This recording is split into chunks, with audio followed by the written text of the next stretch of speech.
Good afternoon, and thank you so much for joining us. I'm Joan Woodward, president of the Travelers Institute, and I'm delighted to welcome you to our program this afternoon. And if you've joined us before, you know that here at Travelers, we cover a lot of ground. The Institute was established 15 years ago, and in that time, we've taken on major programming pillars, including cybersecurity awareness, distracted driving with our Every Second Matters campaign, and disaster preparedness, and many others. So today, we're embracing an additional pillar at the Travelers Institute, partnering with the company's newly established Citizen Travelers Initiative. What is Citizen Travelers?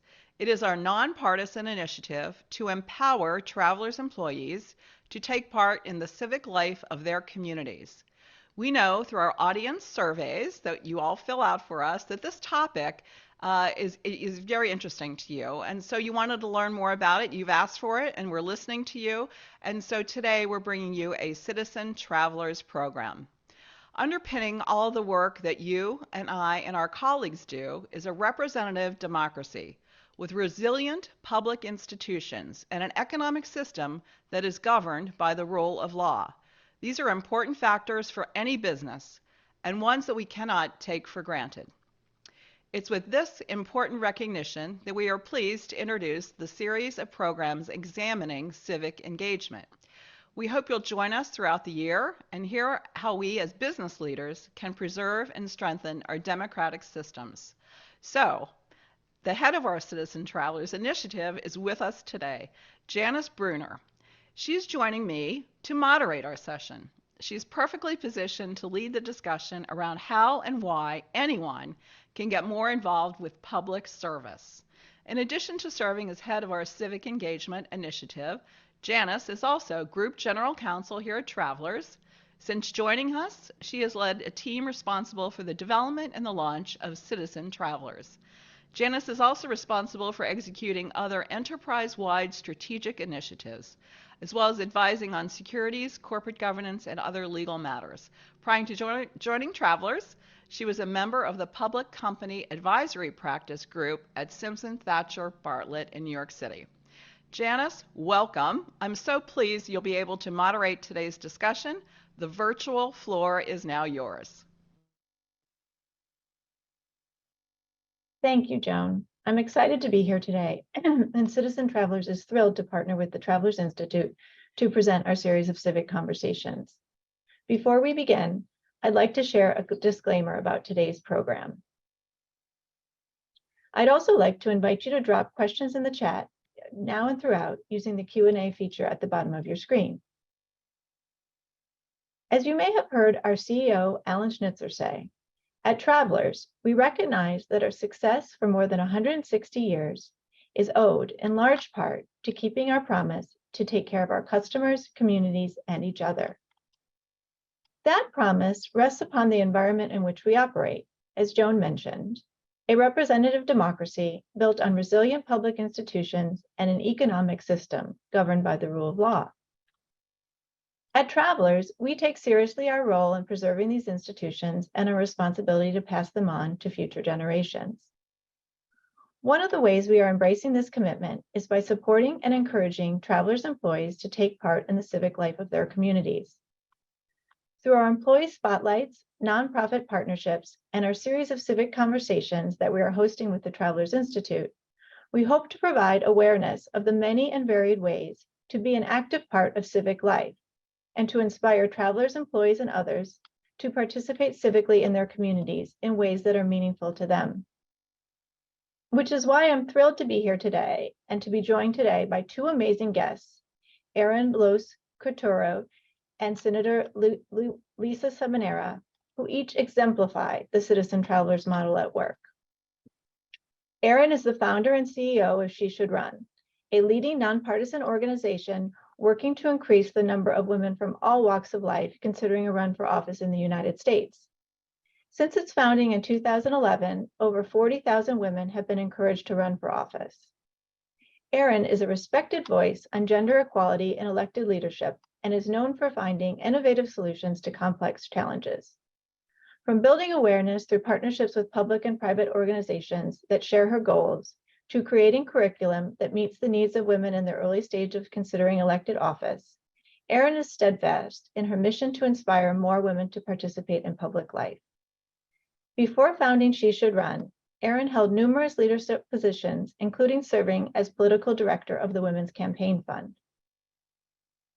Lisa Seminara was elected to serve as state senator for Connecticut's 8th Senate District in 2022. Lisa has served as an elected member of her local Board of Education in Avon, Connecticut.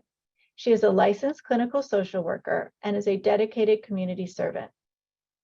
She was the first in her family to earn a college degree, graduating with honors from St. John's University and later earning a master's degree in social work from Columbia University.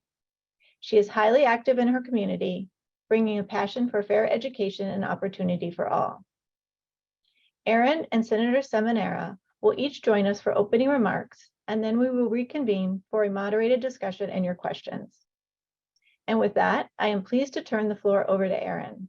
Erin, please take it away. Thank you, Janice. It's such an honor to be here. Thank you to Citizen Travelers and the entire Travelers team for putting this conversation together.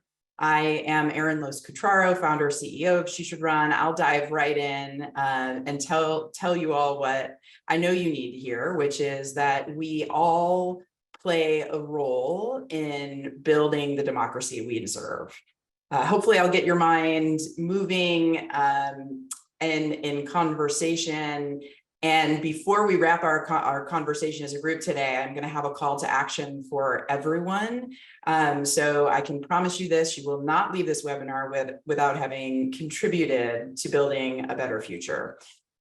So with that, let's talk about the challenge that we face in this space of seeing a more representative democracy.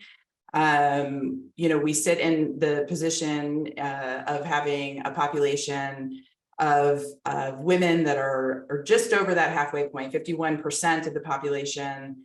And the total elected roles in this country are filled by women around the 30% mark across the board. So that's local all the way up to the highest level of office. And those numbers go down, unfortunately, as we talk about women of color. So we have a lot of work to do to ensure that we're tapping the full talent pool this country has to offer when we're thinking about who's in seats of elected leadership. So I want to also talk a little bit about the leadership crisis as it exists in the workplace, because there's a really interesting connection here. Kudos to Citizen Travelers for having this conversation and amplifying the experiences and perspectives of women in decision making. We've learned through our work at She Should Run and through our work that often runs parallel track to what we see in corporate boardrooms and offices all across the country, that we have a leadership crisis. Women are, there's some stats here on the slide, and I won't read them to you, but one I want to point to is that, women are more than 1.5 times as likely as men at their level to have left a job because they don't feel that their company is committed to efforts such as this, which is, again, I just want to celebrate that this conversation is happening. Our ability to sort of show up in the workplace as our full selves and to have conversations about how we can more actively engage, not just in the workplace, but in our communities is in the best interest of all. So let's talk about the sort of overall opportunity. I want to talk about what we see at She Should Run. We talk about the market opportunity of women in positions of leadership in elected office. So we did some really fascinating research to identify, because She Should Run sits in a place of trying to find women who are at that very beginning stage, most likely not thinking about running for office. We have to know who those individuals are. And the good news is that our research has identified 24 million American women in the United States who are primed for elected leadership because they're already showing up. They're showing up for conversations like this. They're showing up in their communities. They're showing up to problem solve around the issues that they care about. And it's fascinating because, we get the question a lot at She Should Run, like, who are these women that you're trying to find? And what I love about this conversation that we're having today is it's many of you all, or perhaps somebody that that you care deeply about, that are participating today. You're the ones who need to hear the message about what is in the power of elected leadership, what is possible, what gets changed when you are in those rooms where decisions are being made. So I want to go a little bit into, without getting too wonky on our research, talking about the types of women that we found. So when we did our research and we identified these women, it's not just this sort of like huge number that we can't break down. It's actually really interesting. So there were 3, we'll call them personas, and we talk about them, we've named them too. So get ready for this. We have what we talk about as like a Naomi newcomer. So this is someone who's not in politics, but who has an issue that matters to them. They're frustrated. They are likely motivated by seeing how that issue can play out in their community.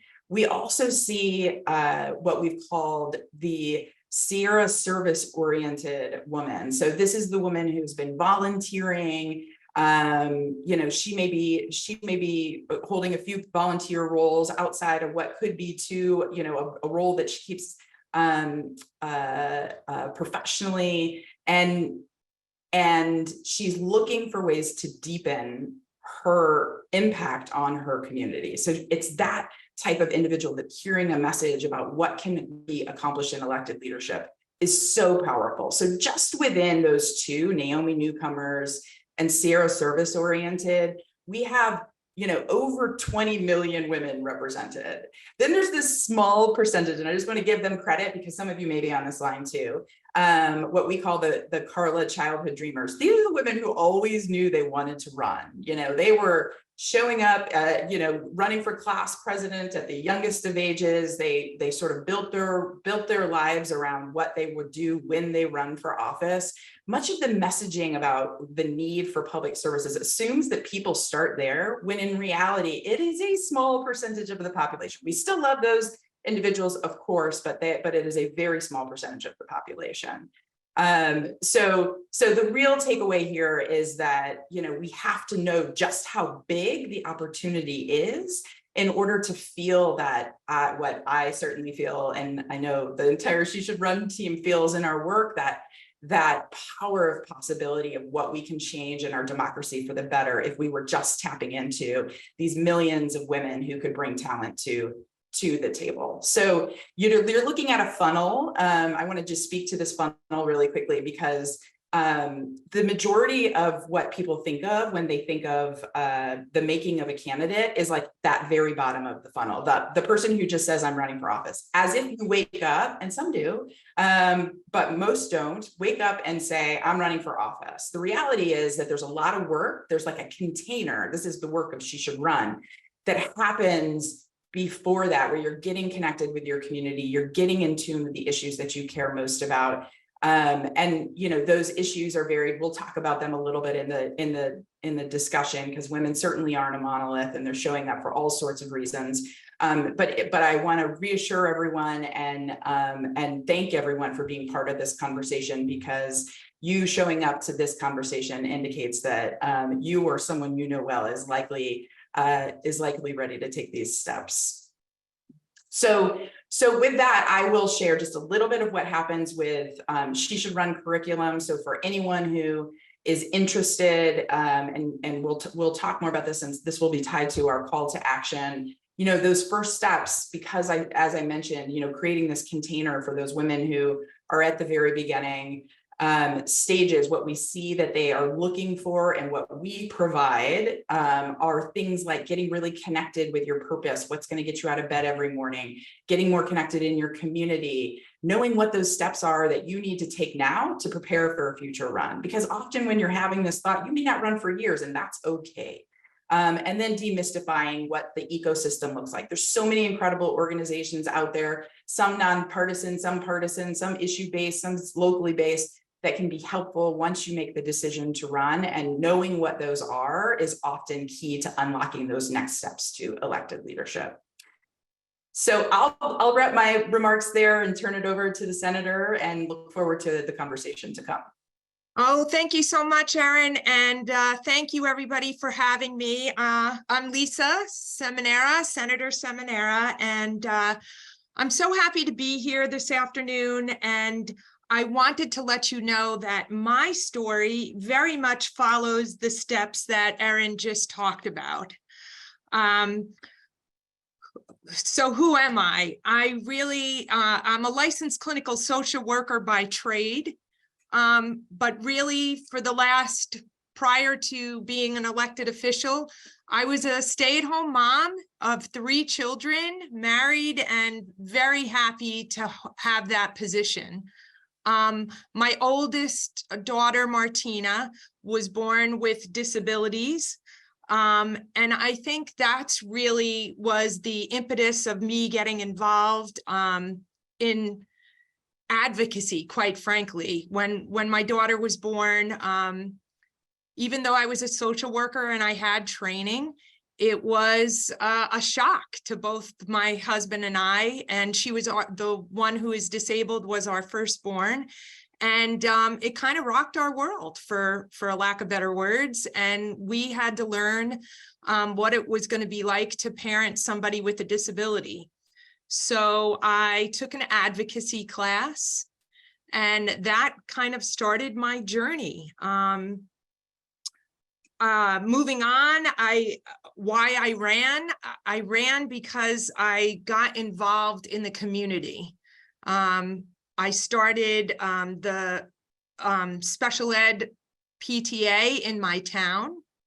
I volunteered for a number of organizations, Amy's Angels and Special Olympics, and just really put myself out there and got involved with the community. I also started, and what you're seeing on the screen today was a nonprofit organization that I started that was called Playgrounds for All Kids. I noticed in my town there was a lack of play areas that were accessible to people who had disabilities. So my husband and I started a nonprofit. We engaged other people into the community. We raised all the funds for it. We physically helped build it. We designed it, and then we gifted it to the town. So, and that playground is still there today. One of my happiest and moments of achievement, and really something I'm very proud of to this day. I little by little got recognized for the achievements that I had done locally, and this kind of started my journey. I got a reputation, developed a very positive reputation, fortunately, and they were asking me to run for the Board of Education for 12 years, and I declined that, but then took a position that was not a elected position, but was first appointed to the Youth Advisory Committee of the town. And that was a little less demanding, so I did that for several years. And then as my kids got a little bit older and my time freed up a little bit more, that's when I finally, and it was 12 years later, that I finally decided that I would run for the Board of Education. And I was elected on the Board of Education and served there. And quite frankly, that was very exciting for me. I really enjoyed it. I loved working with the board, and running for a municipal race taught me a lot of things, to the point where I decided that, well, to be honest with you, I really wasn't the one to decide. I saw that I was making change on a micro level, and other people in my community thought I might be very successful at making change on a macro level. So quite frankly, I was approached by the Republican Party in town, and asked to run for the opened position, a position that was opening for our state senator.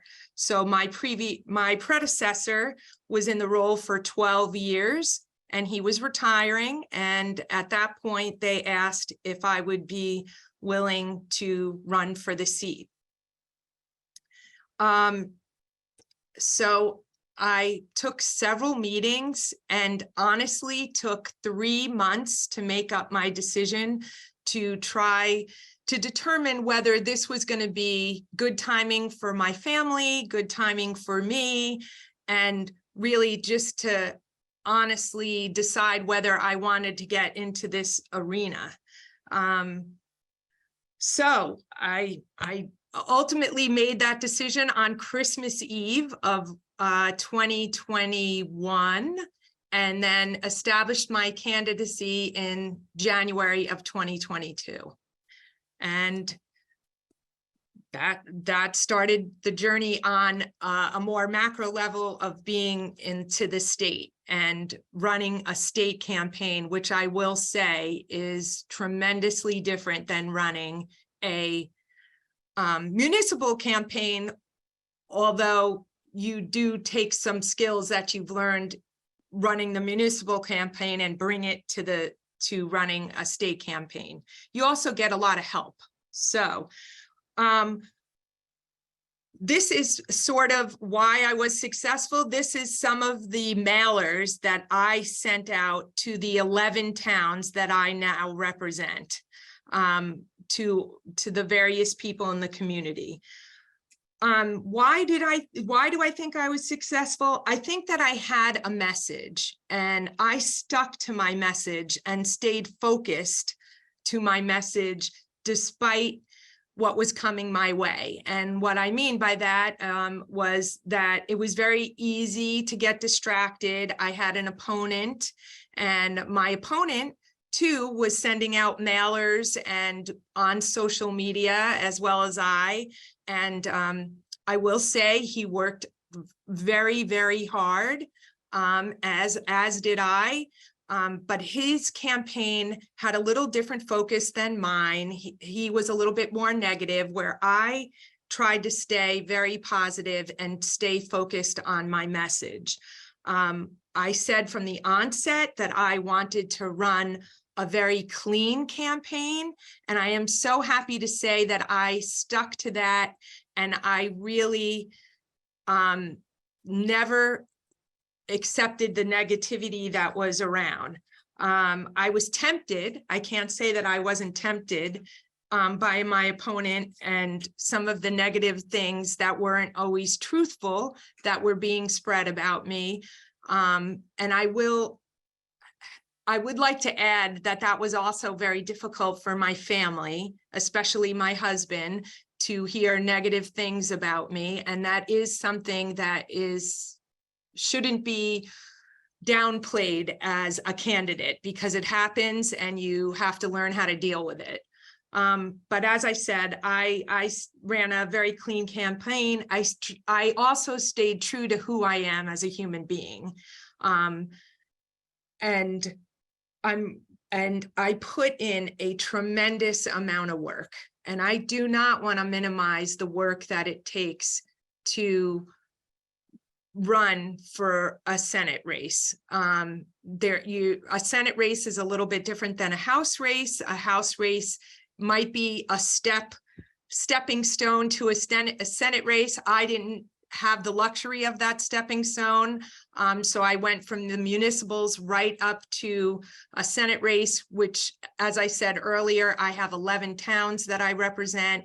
And it was getting to know everybody in those 11 towns, including people in my own town, who didn't know me perhaps and hadn't been aware of everything that I had done. So it was an exciting process, one that I encourage anybody who's considering it to do. If you would have asked me was I going to run for a state Senate seat 3 years ago? It was not in the purview for me, and it wasn't something that I was thinking about. I am one of those people that are at the top of the funnel that started with doing municipalities and just volunteering and gaining a reputation before I'm not the bottom of the funnel who woke up and said, I'm going to be a state senator. So I encourage you all to consider it. I am living proof that it's doable. I wish I can tell you that I'm someone special or I had some magic that made me electable. I can tell you I had a team of support and I worked really hard. And for me, that's the key. So I want to thank you so much for allowing me to share my story. And I hope that I encourage some people to jump into the arena because it's well worth it. So I'll turn it now back to Janice. Thank you so much. Thanks so much, Lisa. That's an amazing story, and we're so grateful that you're here today to share it. So I think next we'll turn to a discussion with Erin and Senator Seminara. I think we thought it would be good to start with a live poll for the audience. And it's popping up now. Have you ever considered running for public office?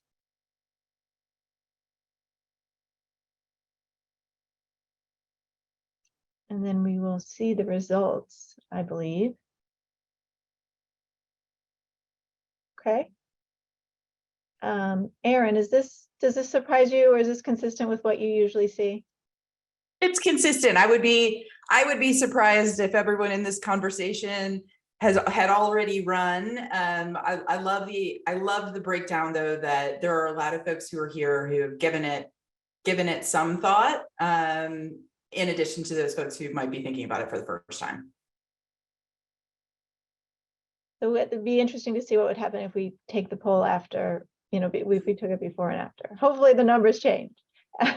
So second question, if you have never run for office, do you identify with any of these common barriers? This is a long list, so we'll give a minute to read it all.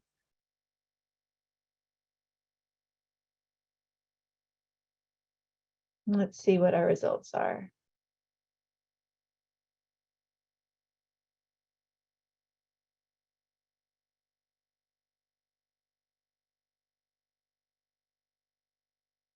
Interesting. So Lisa, do any of these barriers resonate with you?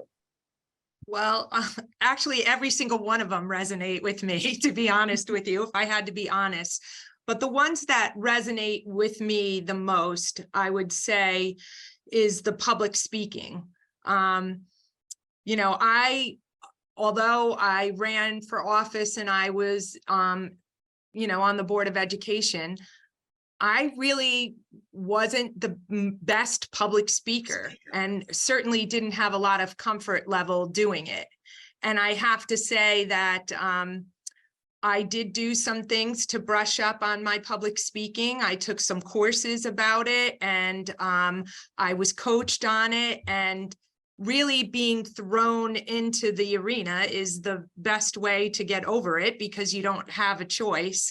And I have to say, I take public speaking, I speak from my heart, and I really think that gravitates and works well for people. So I think that has served me well and something that I will continue to do. But I certainly have gotten better over time speaking in front of people. In fact, doing something like this, if again, 3 years ago would have sent me over the edge, but now I'm pretty comfortable speaking to anybody usually.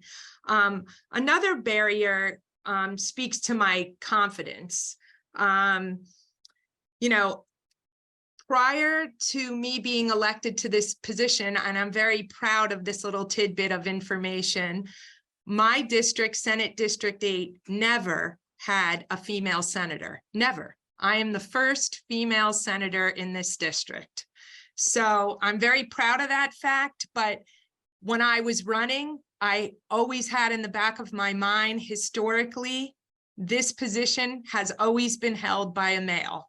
So are people going to see me as somebody who can do it? Obviously, I was successful at it, so it happened, and I'm very happy about it.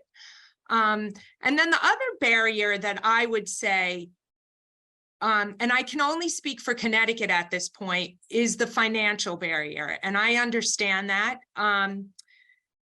Connecticut, though, I just want, and I would encourage everybody to look at your individual states, but Connecticut has a program that we have a grant, so that if somebody wants to run, you can partake in the state grant program.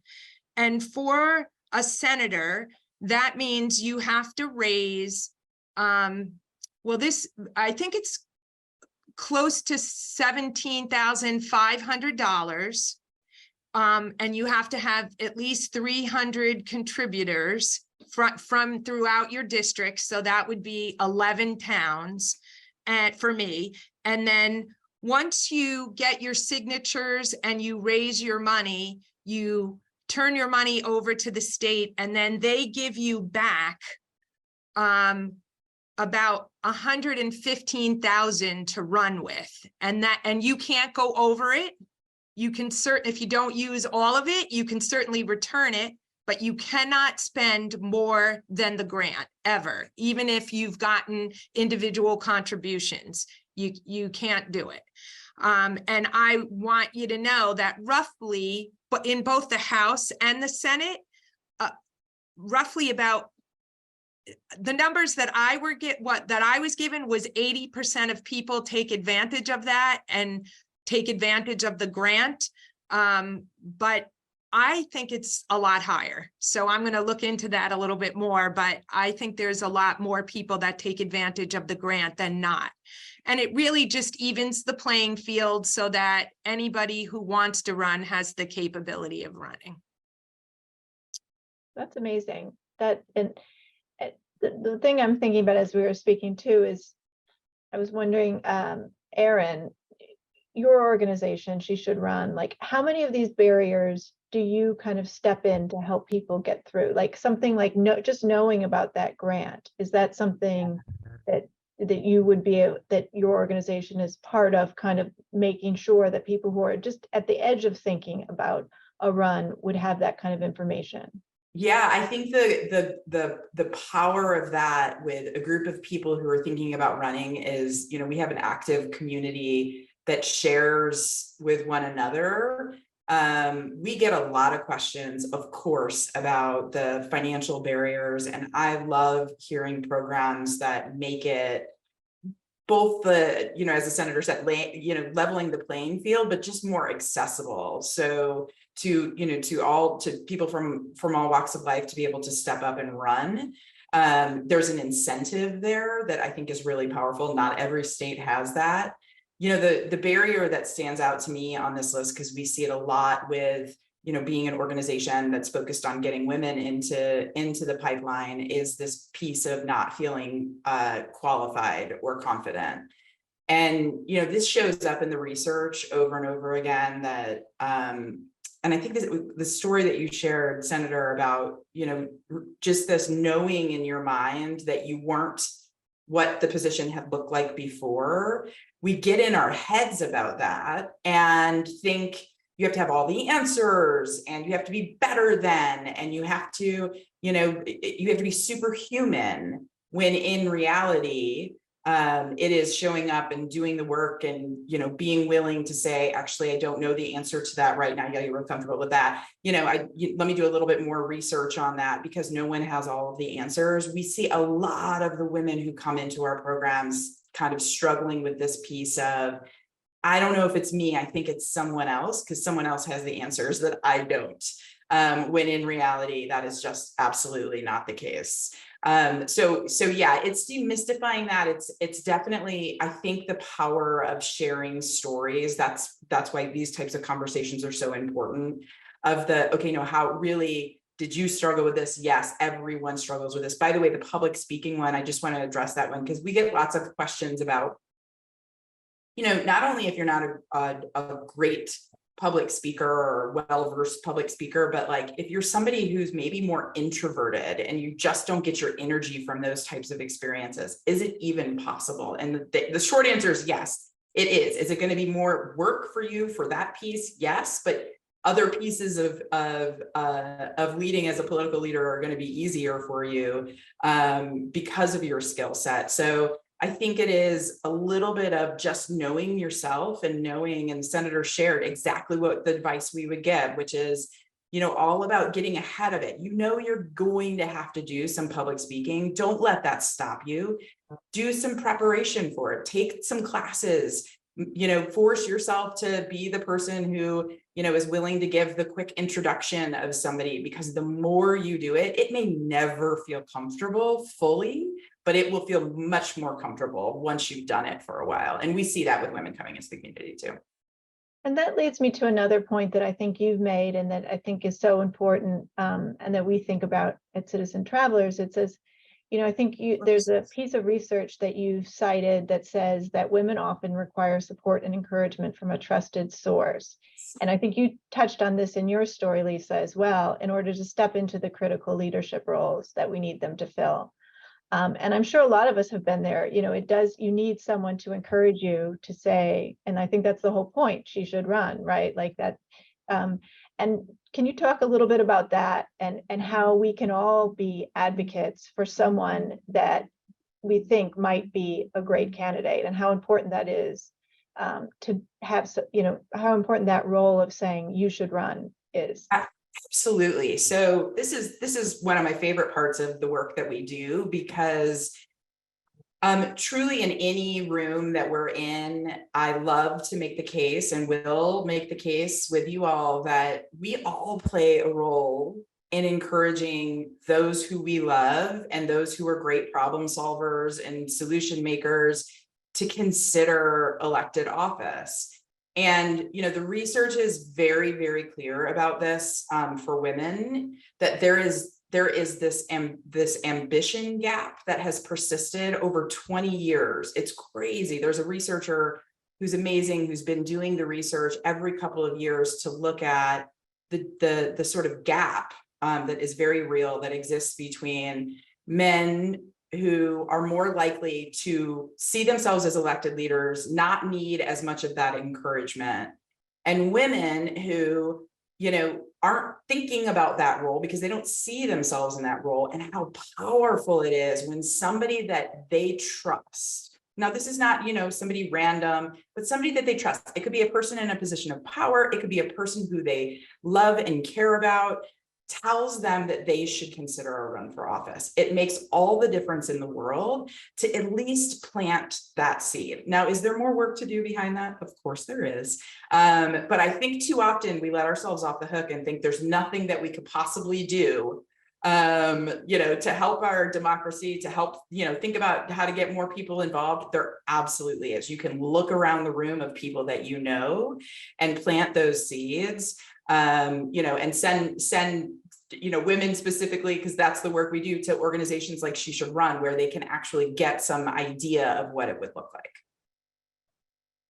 That's great. I think we'll take that to heart. And then I want to shift gears a little bit, because I feel like a lot of the questions coming in, are related to Senator Seminara. I want to give you a chance to talk about kind of what it's like to be a senator and just be practical, explaining the time commitment and what a typical day is like, and just share your kind of day-to-day experience with us, because it's. Oh, thank you. I will say it isn't what I envisioned it to be. So I'll start that. And I think that so we in Connecticut, we are a part-time legislature. So that's what we're supposed to do. And there are many, many people, not myself. This is my full-time gig. So I do the Senate full-time, and I have the luxury of doing that. But there are many people in my caucus and beyond my caucus who have another job. and work full time.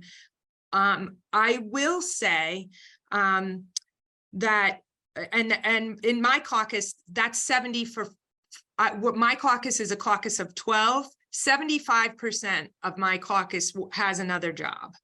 So it is possible, but I will say you would need an incredible amount of flexibility with your employer. I'm just being honest. I can't imagine if it's a self-run business, but if that's one thing, if you're able to make your hours. We have like some real estate agents and things of that sort. But we have others that are sole practitioners and run a law practice, and other people who work for bigger companies, and they have to have flexibility because there's just no way, to be quite frank, that you would be able to do it. So during session, and sessions vary, so we just ended our session, and this year was a long session. And what that means for Connecticut is that we started in January, we ended in June. And during that time, when you're in session, I would have to say there's nothing part-time about it, at least for me. When you're in session, depending on how many committees you're assigned, and if you're a ranking member on that committee, it really is very time consuming. So again, I have a very small caucus. So as a result of that, there has to be representation from every caucus on every committee. So as a freshman, I was assigned 4 committees. I was ranking on 3 of those committees out of the 4. So I was assigned to aging, children's, and human services, and I was ranking on those 3. And I also sat on the education committee. And I would say during session, my time between going to public hearings, which can last 14 hours in a day, and that's what I mean. You would have to have some flexibility. You know, you are working a lot of hours almost every day. Now, do I think as a freshman legislator, I probably put in more hours than most? Yes, because there was a huge learning curve, and I felt I always needed to be in the building, and I felt I needed to spend a lot of time trying to learn the nuances. But when session ends, which is now, so this year was a long year, next year session will be, will start in February and end in May. So it's a short session. And it'll be, I'm sure it'll be very chaotic during session, but when session ends, your time is, you can be as busy as you want to be. And what I mean by that is, now is my time to go back out into the community, meet with my constituents, hear what they thought was successful from this session, what they thought wasn't so successful from the session, and what they think, or maybe some legislative ideas they would like me to present next year, or next session, I should say. So during this time, there's a lot more flexibility, and most people who have another job are really spending a lot of time focusing on their other job and catching up from maybe where, when they were in session, they were kind of running behind. I hope that answers your question. Yes, Good. thank you. You're welcome. Janice, can I add something to that really quickly? Not to the senator's experience, of course, but I first of all, I think it's so powerful. I think in hearing sort of that demystifying of what does it actually look like, because I don't think we often have these conversations. So I'm just so appreciative of that storytelling. I'll add, we get this question a lot as women come in to She Should Run is, there are over 500,000 elected offices in this country. Most people don't know that. Majority of them are at the local level. And local being, local mayors and town councils and those very close to home roles. Those, for anyone, and I kind of see some of it popping in the Q&A, for anyone who's interested in serving but doesn't have that full-time capability, there are incredible local roles to look at where folks are employed full-time, and also, I'm not going to lie, that or not suggest that it's not still time consuming, but that isn't something that's going to require you to leave your full-time role. There are many, many options. I'll just put a plug in. She Should Run does have a resource for taking a quiz that can help you kind of think through what type of role might be good for you, because I think that's part of it too, is just knowing how many opportunities there are where you can plug your talents and interests into a need that is very real in your community. For sure. And I think one of the things that I've found so meaningful about Citizen Travelers has been realizing how many open roles there are within our communities that either don't have someone that's willing to serve, or the person who's serving has been in this spot for maybe 20 years. And there's some, there's not a lot of options, choices. So I think the local offices are very critical and so worthwhile. And I think that's a big part of what I think has been inspiring about Travelers has been realizing how many people within Travelers are actually serving in those roles. And I think Lisa's story resonates so well as far as serving initially on the school board, and then as a step. And I think some of the questions that we have in the chat go to that as well. I do want to get to audience questions, and so. Erin, I think before we do that, you wanted to share a call to action. Yes. So imagine a big drum roll coming. Here's why. Because when we all get together and have conversations that are so important like this, and hopefully energizing and hopefully opening up some new possibilities in your mind, I hate to leave on the table any opportunity to have a collective action that we can all take. So we have set up a very, very simple way for you, for everyone who's listening and anybody who may be watching this as a recording. You can snap a picture. There's a couple ways. You can snap a picture of this QR code, and it will take you to a very simple page that will allow you to do one of two things or both of them. We've made it really easy for you.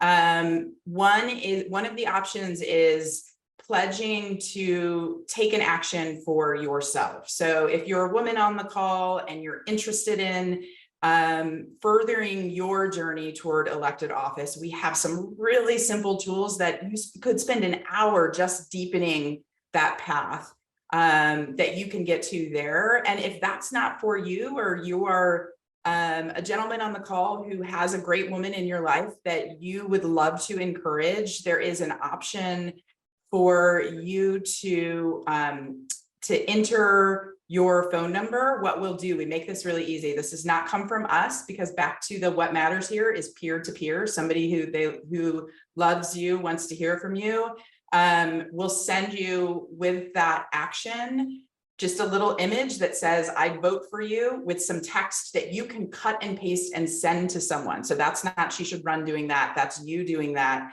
And I want you to know, truly, this is the step that I was talking about before that people think doesn't matter. Getting this message, so you sending this message to somebody is so meaningful that you're thinking of them, in this way. So I highly encourage you to do it. The link is there. And I look forward to reporting back on just the overall number of people who took action, because I know this is a powerful group and we have a lot of great listeners. Now, next, I do want to get to the audience questions.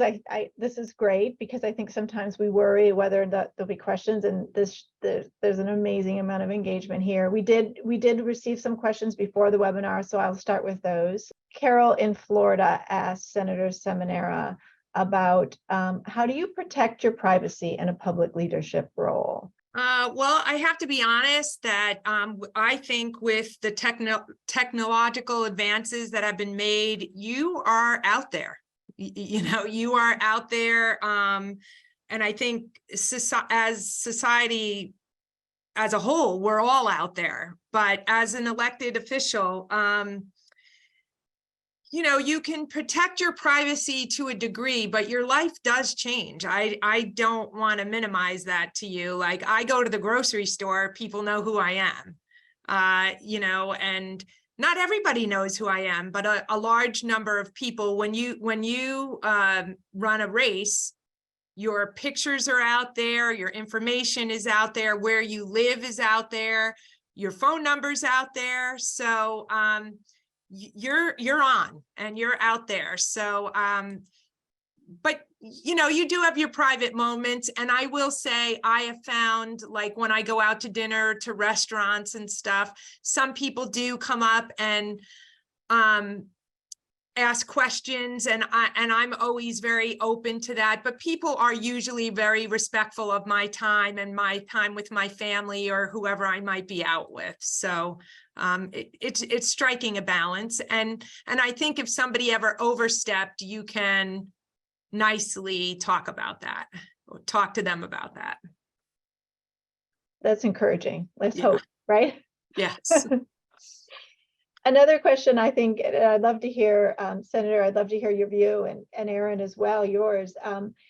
The question is from Leah in Michigan. She says, how do you identify skill gaps? And are there ways to hone skills in work situations or through volunteering that help you prepare for an office, whatever that may be? If you want me to answer, I mean, I take that as, what are your strengths and what are your weaknesses? That's how I kind of read that question. Okay. And I think we all have them. We all have strengths and we all have weaknesses. So I think it's taking the time to look at yourself and determine, well, what are my strengths? And maybe not focus so much time on that, and really spend a lot of time focusing on your weaknesses to better improve yourself. And I think that goes for running for office, but I think that goes for any position. I don't think it's any different, would be my answer. Here. I agree with that. And the only thing that I'll add is if the question were to venture into like sort of understanding more of the issues, more of the policies in terms of a gap, a great place to start is truly by that, and getting more deeply involved in the community. So, I'm sure that this is the senator's experience. You are representing in a role of elected leadership. In any role, you are representing constituents that you agree with, that you don't agree with, that have complex life issues that maybe you don't experience. So being present in community, conversations and with organizations that are really active with community members is so important, and will help inform not only you as a candidate, but you as an elected official, how to be the best you can possibly be in representing others.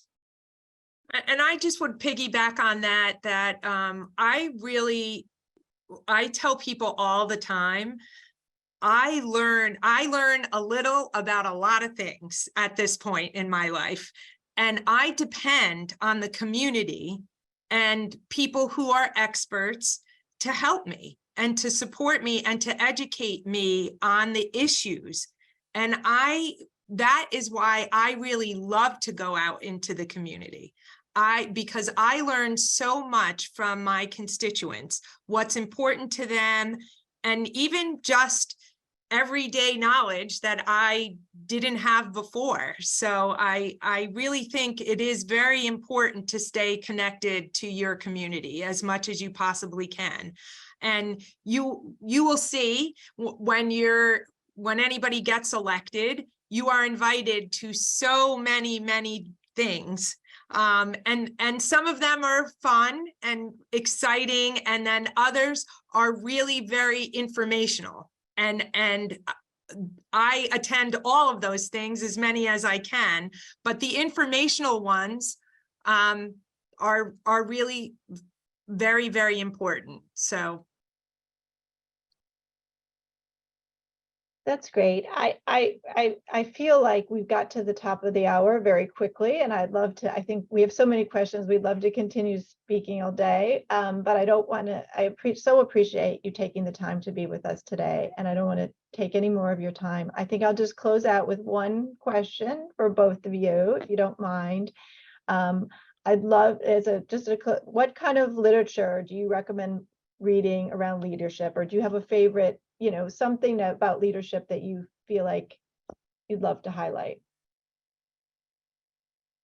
Senator Seminara, we'll start with you. I will say, for me, what I found very helpful was to read a positive affirmation every day.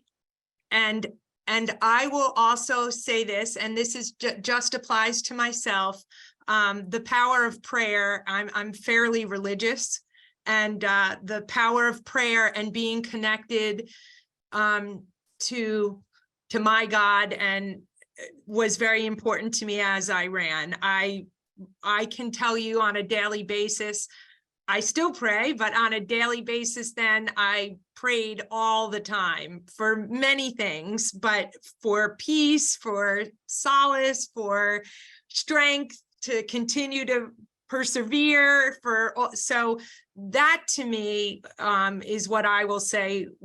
Fantastic. I will share that I think if I'm like one piece, I don't know what one piece it is, but I would say any type of reference you can have around purpose, around getting connected and staying connected to what your purpose is and showing up, that fire in the belly, it's necessary for all of us just to like get through day by day. But when you are also engaging in this incredibly rewarding, but also hard world of public service, you have to know why you're doing it and stay centered in that, and stay centered in, the gratitude that you have for what you can put into this world with that. So staying as closely connected to that is so incredibly important. That's fantastic. Thank you. Thank you so much for being here today and for participating in this wonderful discussion. We're honored to have both of you here. And I hope that we have encouraged some people to get more involved in civic life, and even take it to the next level and consider running for office. So thanks again.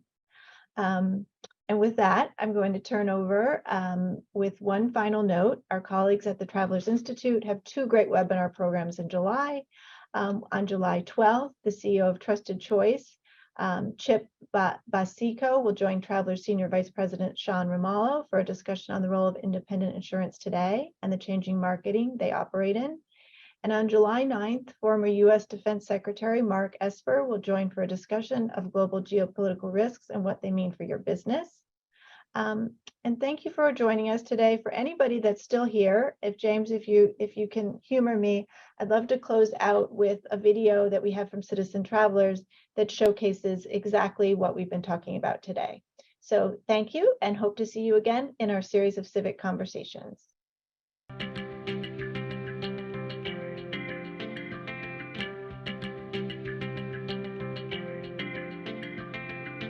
My name is Deborah, and I'm currently serving as the chair of the Middletown Board of Education.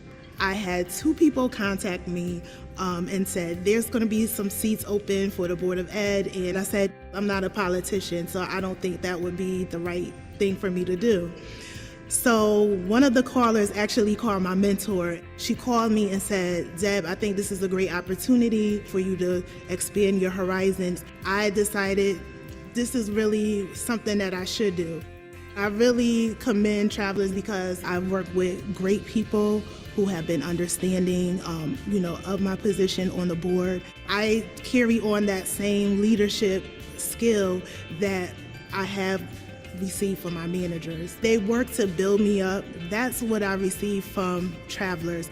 Great management, sowing the seed of success into their workers, and then I myself take that and apply it to the Board of Education. The process of building Beeman Middle School was quite, I would say, challenging. The school was starting to be built when the pandemic happened. So not only are you worried about the safety of the workers, making sure no one contacted COVID, but you also, there was like a halt on steel at one time. So people are starting to see different things shift in Middletown. If someone at Travelers was seeking to run for office, I would say go for it. At Travelers, they're reaching out, they're helping schools in the community. They're always adamant about giving back to the community, and it really means a lot to me as a person that also likes to give and serve the community.